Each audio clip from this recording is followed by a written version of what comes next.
Mga kapuso, di gyud kalimod nga naila na ang Palawan isip usa sa labing nindot nga lugar dinhi sa Pilipinas. O karon atong saran kung unsa pa ang ikabugas sa malaparaisong dapit nining maong lugar.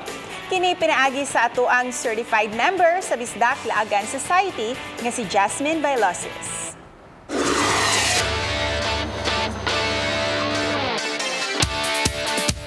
Ang paraiso sa Palawan nga gidayo sa mga turistang Pinoy o langyaw, siguradong maghatag og kalipay ngadto sa mga nagtrabaho sa syudad nga gustong mag-refresh. Coron, Palawan, madanihon ang kaanindot diin giila kini nga usa sa mga first class nga munisipalidad sa Palawan nga adunay kapin 50,000 ka mga mulupyo sa maong lugar.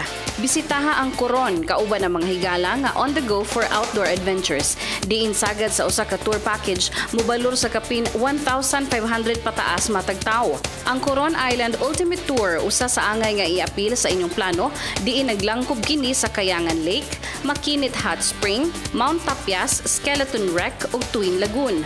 Sa laing bahin sa maong trip, pwede usab ang joyride gikan sa Coron paingon sa Busuanga nga may 80 kilometros ang gilayon. Sa Busuanga, bisitaha ang Okam-Okam Beach, diin maghatag kini og kalinaw sa pangisip. Dayon inom og preskong butong, diin ang tingog lamang sa hapak sa bawd ang imong madunggan.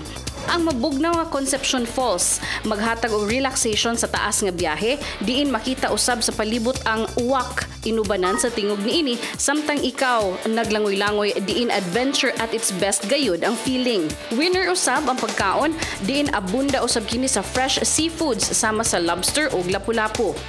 We love Palawan. Busa bisita na sa Coron ug Busuanga ug sa makadiyot ibilin ang mga kabalaka ug mag-enjoy.